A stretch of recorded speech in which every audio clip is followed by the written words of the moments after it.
आज हमारे सामने ब्रह्मांड की दो अलग अलग कहानियां हैं। एक कहानी शुरू होती है लगभग 14 अरब साल पहले एक महाविस्फोट से, एक सेकंड के मतलब खरबवे हिस्से में। और दूसरी कहानी कहती है कि कोई शुरुआत थी ही नहीं, कि ये सब हमेशा से था और हमेशा रहेगा। और मजे की बात यह है कि इन दोनों कहानियों को कहने वाले भी बिल्कुल अलग हैं। हाँ, एक तरफ है एस्ट्रोफिजिसिस्ट जो टेलीस्कोप और गणित के जरिए सच ढूंढ रहे हैं, और दूसरी तरफ हैं हजारों साल पुराने ऋषि दार्शनिक जो चेतना और अनुभूति के जरिए उसी सच तक पहुंचने की कोशिश कर रहे थे। बिल्कुल। तो हमारे श्रोता ने जो स्रोत भेजे हैं वो इसी टकराव और संगम का एक अद्भुत मिश्रण है।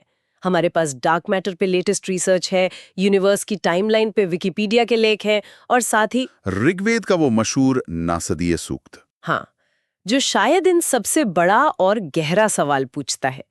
तो आज की हमारी खोजबीन का मकसद ये देखना है कि विज्ञान और प्राचीन दर्शन की ये दो अलग अलग कहानियां हमें सबसे बड़े रहस्य कि हम सब यहाँ कैसे आए के बारे में क्या बताती हैं।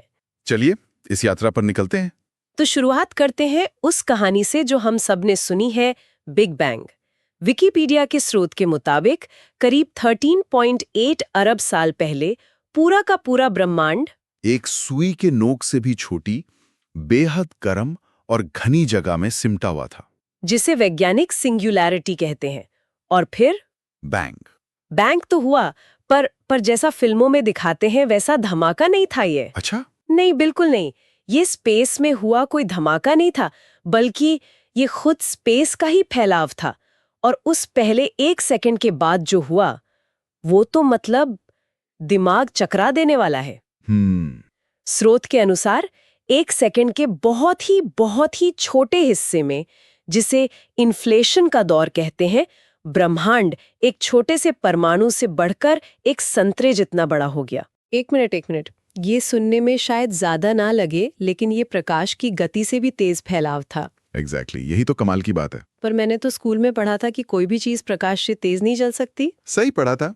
कोई चीज स्पेस के अंदर प्रकाश से तेज नहीं चल सकती, लेकिन यहाँ तो खुद स्पेस ही फैल रहा था और उस पर भौतिकी के ये नियम लागू नहीं होते। वाह। और इस अविश्वसनीय फैलाव के बाद ही पहले मौलिक कण बने क्वार्क्स, इलेक्ट्रॉन, और फिर पहले 3 मिनटों के अंदर ये कण जुड़कर पहले परमाणु के केंद्रक यानी न्यूक्लियस बनाने लगे। ज्यादातर हाइड्रोजन एज हीलियम के। हाँ बिल्कुल। तो शुरुआती 3 मिनट में ही ब्रह्मांड का जो बेसिक बिल्डिंग ब्लॉक है वो तैयार हो गया था। ये तो सच में माइंड ब्लोइंग है। लेकिन तब भी सब कुछ इतना गर्म और घना था कि रोशनी बाहर नहीं निकल सकती थी, है ना? बिल्कुल। यूं समझिए कि शुरुआती ब्रह्मांड एक घने कोहरे जैसा था, एक प्लाज्मा सूप जिसमें प्रकाश की किरणें यानी फोटॉन्स कणों से टकराकर फंसी हुई थी। कहीं जा नहीं सकती थी। हाँ, कहीं नहीं।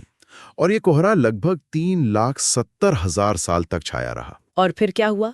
ये कोहरा कैसे छटा? फिर आया वो पल जिसे वैज्ञानिक रिकॉम्बिनेशन कहते हैं। रिकॉम्बिनेशन। ब्रह्मांड फैलते फैलते इतना ठंडा हो गया कि इलेक्ट्रॉन और न्यूक्लियस का जो पकड़ धकड़ का खेल चल रहा था वो खत्म हुआ। वे जुड़कर स्थिर न्यूट्रल परमाणु बन गए। अच्छा। और जैसे ये हुआ, वो जो बेचारे फोटॉन्स उस कोहरे में फंसे थे, उन्हें आजादी मिल गई। उन्हें आजादी मिल गई। तो रिकॉम्बिनेशन वो पल था जब ब्रह्मांड में पहली बार रोशनी हुई, जब अंधेरा छटा। एकदम सही। और वो पहली आजाद रोशनी आज भी ब्रह्मांड में हर तरफ फैली हुई है। इसी को हम कॉस्मिक माइक्रोवेव बैकग्राउंड या CMB कहते हैं। ये ब्रह्मांड की पहली तस्वीर है। हाँ, उस लम्हे की गूंज है। और इसकी खोज की कहानी भी बड़ी मजेदार है। 1965 में 2 अमेरिकी वैज्ञानिक पेंजियाज और विल्सन एक बड़े एंटीना से प्रयोग कर रहे थे, और उन्हें हर दिशा से एक अजीब सी, मतलब एक स्थिर गुनगुनाहट सुनाई दे रही थी। उन्होंने सोचा होगा कि कोई तकनीकी खराबी है। उन्होंने यही सोचा। उन्हें लगा कि शायद एंटीना पर कबूतरों की बीट की वजह से ये शोर आ रहा है। क्या सच में? हाँ, उन्होंने महीनों तक एंटीना साफ किया, लेकिन वो गुनगुनाहट गई नहीं। बाद में उन्हें पता चला कि वो असल में बिग बैंग की बची हुई गर्मी, उसी पहली रोशनी की गूंज सुन रहे थे। मतलब अनजाने में उन्होंने बिग बैंग का सबसे बड़ा सबूत खोज निकाला था। बिल्कुल। वाह। मतलब ब्रह्मांड की सबसे बड़ी खोजों में से एक कबूतरों की बीट से जुड़ी है। ये शानदार है ना? तो CMB और एडविन हबल की वो खोज कि आकाश गंगाएं हमसे दूर जा रही हैं, ये सब बिग बैंग के पक्के सबूत हैं। हाँ। लेकिन ये तो उस चीज की कहानी हुई जिसे हम देख सकते हैं, जिसे हम जानते हैं। एस्ट्रोफिजिक्स का रिसर्च पेपर तो कुछ और ही कहानी कहता है। हाँ, और वो कहानी थोड़ी थोड़ी डरावनी भी है। क्यों? वो पेपर बताता है कि तारे, ग्रह, आकाशगंगाएं, हम और आप, ये सब मिलके ब्रह्मांड का सिर्फ 5% हिस्सा है। क्या? सिर्फ 5%? ये तो अविश्वसनीय है। मतलब हम 95% ब्रह्मांड के बारे में लगभग कुछ भी नहीं जानते। हाँ, कुछ भी नहीं। ये तो ऐसा है जैसे हम एक बहुत बड़ी लाइब्रेरी में हैं और हमने सिर्फ एक किताब का कवर देखा है। आपका अंदाजा बिल्कुल सही है। बाकी 95% दो रहस्यमयी चीजों से बना है। लगभग 27% है डार्क मैटर। Dark matter? जैसा कि नाम से ही पता चलता है, ये अंधेरा है। मतलब ये किसी भी तरह की रोशनी या ऊर्जा नहीं छोड़ता, ना सोखता है। ये बस वहां है। तो हम इसे जानते कैसे हैं? अगर ये अदृश्य है तो? हम इसे सिर्फ इसके गुरुत्वाकर्षण के असर से महसूस कर सकते हैं। इसका सबसे बड़ा सबूत मिलता है आकाशगंगाओं के घूमने की गति से। अच्छा, वो कैसे? जब हम किसी आकाशगंगा को देखते हैं तो उसके किनारों पर मौजूद तारे इतनी तेजी से घूम रहे होते हैं कि अगर सिर्फ दिखने वाले पदार्थ का गुरुत्वाकर्षण होता तो वे कब के उड़कर स्पेस में बिखर गए होते। कोई अदृश्य चीज, कोई अतिरिक्त गुरुत्वाकर्षण उन्हें पकड़ कर रखे हुए है, और वही अदृश्य चीज है डार्क मैटर। ठीक है, तो 5% नॉर्मल मैटर, 27% डार्क मैटर, ये हुए 32%। बाकी का 68% क्या है? वो है ब्रह्मांड का सबसे बड़ा रहस्य, डार्क एनर्जी। Dark energy? ये और भी अजीब है। ये कोई पदार्थ नहीं, बल्कि स्पेस के खालीपन में मौजूद एक ऊर्जा है, और ये गुरुत्वाकर्षण के खिलाफ काम करती है। मतलब? ये चीजों को जोड़ने के बजाय उन्हें एक दूसरे से दूर धकेल रही है। बिल्कुल, यही वो ऊर्जा है जिसकी वजह से ब्रह्मांड का फैलाव तेज हो रहा है। अरे हाँ, मैंने पढ़ा है इसके बारे में। 1990s के दशक तक तो सब यही सोचते थे कि गुरुत्वाकर्षण की वजह से फैलाव धीमा हो रहा होगा। सब यही सोचते थे, और शायद एक दिन ये फैलाव रुक जाएगा। लेकिन जब वैज्ञानिकों ने बहुत दूर के सुपरनोवा देखे तो नतीजे चौंकाने वाले थे। कि फैलाव धीमा नहीं, बल्कि तेज हो रहा था। किसी को समझ नहीं आया कि ऐसा क्यों हो रहा है।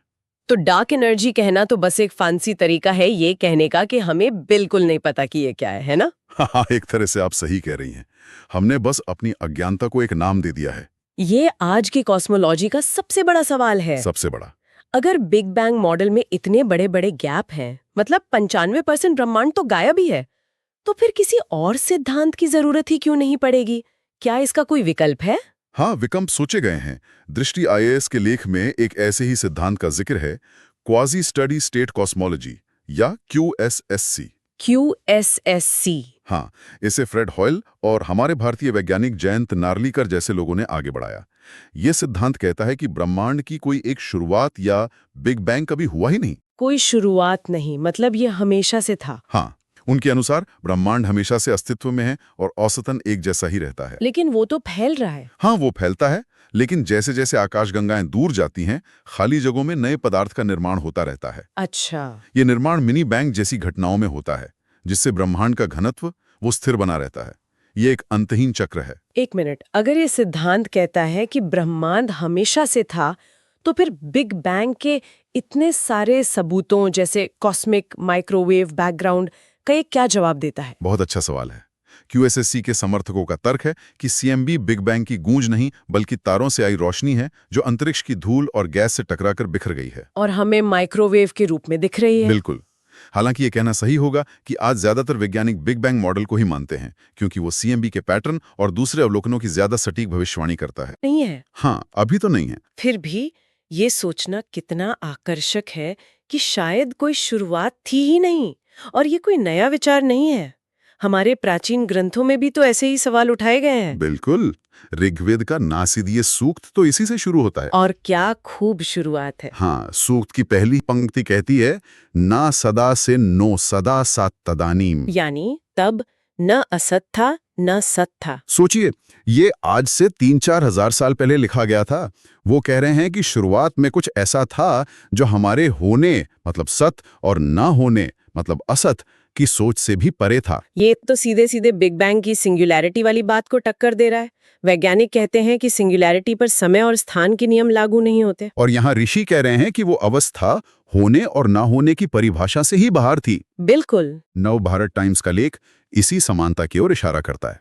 सूक्त आगे कहता है कि उस समय न अंतरिक्ष था, न मृत्यु थी, न अमरता, सिर्फ एक ऊर्जा थी, तदेकम। जो बिना हवा के अपनी शक्ति से सांस ले रही थी। हाँ, और फिर उसमें इच्छा जागी, कामस्तदग्रे, और सृष्टि का निर्माण हुआ।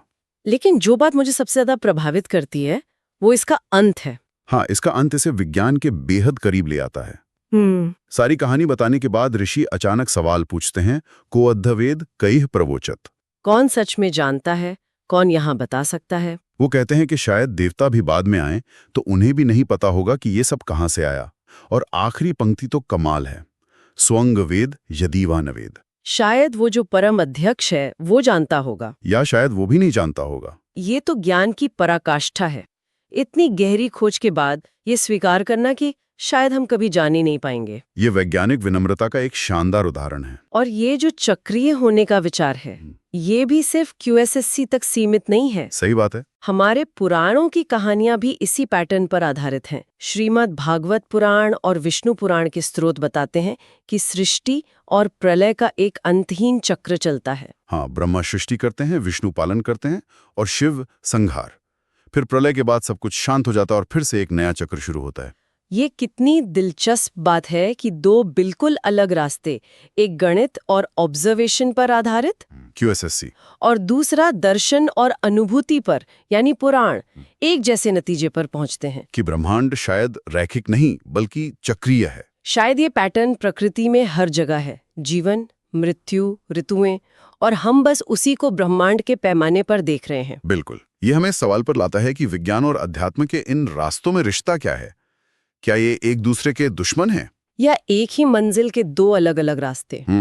स्टीफन हॉकिंग जैसे वैज्ञानिकों का मानना था कि ये अलग हैं, जैसा कि उनके प्रोफाइल में बताया गया है।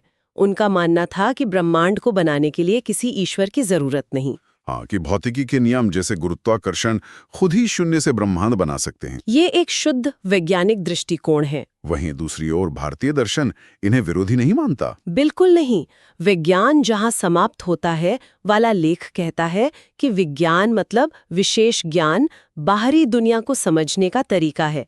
ये अवलोकन और तर्क पर आधारित है। और अध्यात्म भीतरी दुनिया यानी आत्मा को समझने का तरीका है, जो अनुभव और अनुभूति पर आधारित है। महाभारत का एक श्लोक कहता है कि ज्ञान और विज्ञान दोनों ही तपस्या से मिलते हैं। मुझे वो पहाड़ वाली मिसाल बहुत अच्छी लगी।